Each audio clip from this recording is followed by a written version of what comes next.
Hey, let's talk about that decision that Candido made.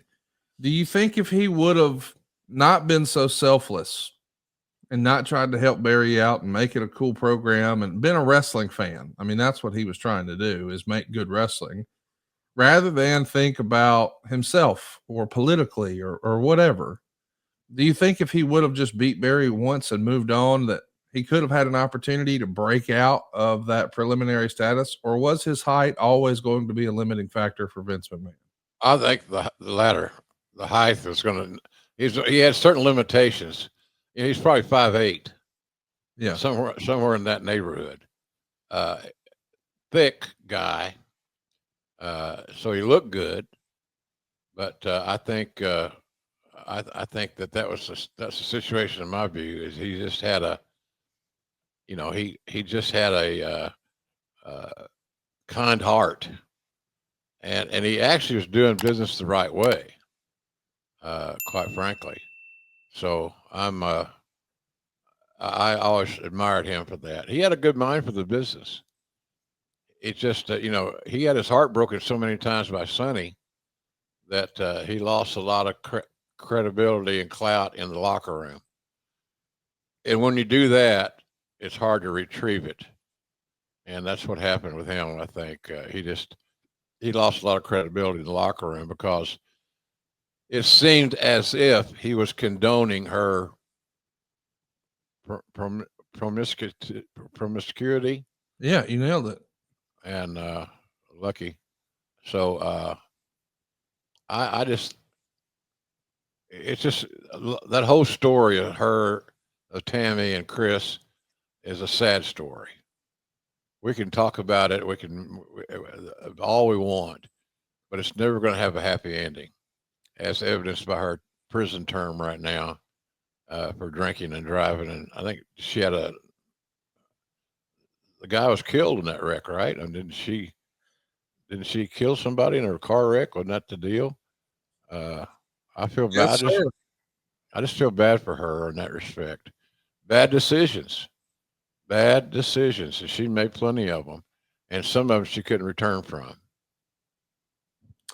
Well, we know that she does make a return to TV in early '96. They do a spot that airs on WWE programming where she's wearing a low cut top and she's shooting pool. And then we see a second spot where she's in a bubble bath, implying that she's had sex for the past hour. I don't know exactly what we're doing, but I do know that we figured out that this girl has her own star power. She's more than a talking head doing an event center. She's more than just a manager. We're going to make her a featured part of the programming.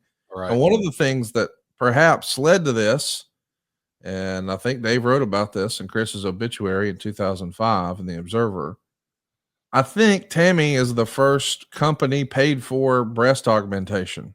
It happened in 1995, which is what she's showing off here in early 1996.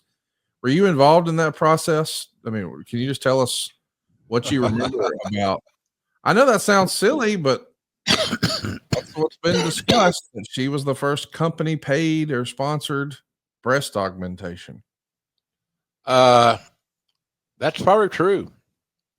That's probably true. I think, that was a Vince decision. Decisions like that, I've had the opportunity to provide enhancements for some of the women, but it didn't always happen. What percentage do you think of the ladies who had augmentation had it paid for by WWE? Oh, less than 50%. Okay. Well, she was an elite company, was Tammy, and but it enhanced her look, it enhanced her profile, shall we say, and it worked out real well for her, and it fit. I don't know that it didn't encourage her behavior. She was so influenced by other outside things that she couldn't get away from. And she, again, I use this term more often than I should in this today, but she just had Connie, she just had a propensity to make bad bad decisions. And her alleged issues with Shawn Michaels, and he was a top baby face, and that she was raised in a territory, so she made her way to the top baby face, and it just was unfortunate because that led to more wrong decisions.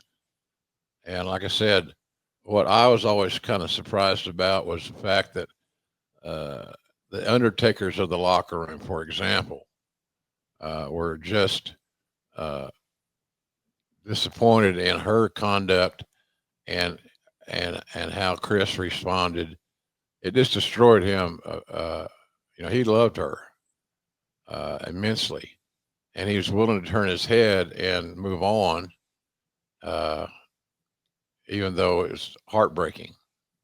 So it was a tragic story, to say the very least, and she didn't do herself any favors at all in the locker room, because once somebody slept with her, a lot more often than not, they just moved on. So she became a glorified arena rat, a beautiful one with her new boobs and all that good stuff. But she was sharp. She was really sharp. She just had personal issues that for whatever reason she could not control. And it was a shame. When do you remember first hearing of problems with her and Chris? Was that almost immediate, or are we a few years in, or is it once she is pretty clearly a star? I think when she became a star, she took the star mantle and name to as far as she could go with it. And I think she thought that she would gain a little bit of power and influence. It worked just the opposite by having an affair with Shawn Michaels. And, it caused more problems for talent relations. People give her the cold shoulder. So they made a nice couple. They looked good together. So, but she was, all this time she's sitting on Shawn's lap, for example, or these pictures. She was in a relationship and allegedly in love. And boy, I tell you, I told Vince this, and it's held true, that the bringing all these athletic tens into the roster, into the locker room, shall we say, was going to cause problems down the road, and it did. It did. But that was one of the things that in my reign or my administration that was what it was. It's just you had to manage, and it added a new stream of problems. I remember some of the women came to me and wanted me to hire a hairdresser to travel on the road with them, and I didn't go for that either. Adding more cost was not something I wanted to do, and it just didn't go that way. So it caused new problems in the wrestling business. I can't imagine how it would be like, when I first got in the wrestling business, Connie, it was like Moolah and her group would come in once or twice a year and piss off all the boys, because if you had a 14-man roster and you brought in a tag match for the women, that means that some guys are sitting home not being booked, and it caused a lot of issues. So, but it was a whole different change. Someday we'll do an in-depth about the females in wrestling and how it's evolved. And as we mentioned earlier, my friend Becky Lynch is signing a new deal, making 7 figures, and she's made 7 figures for quite some time. It's just who'd have thought it? I often think of Cowboy Bill Watts and how he would have managed this deal. First of all, he probably would not have gone for it. bring them in, make their rounds, and do a loop in the territory, and then off they go. But that's not how it's ended up, and it's ended up for the better, quite frankly.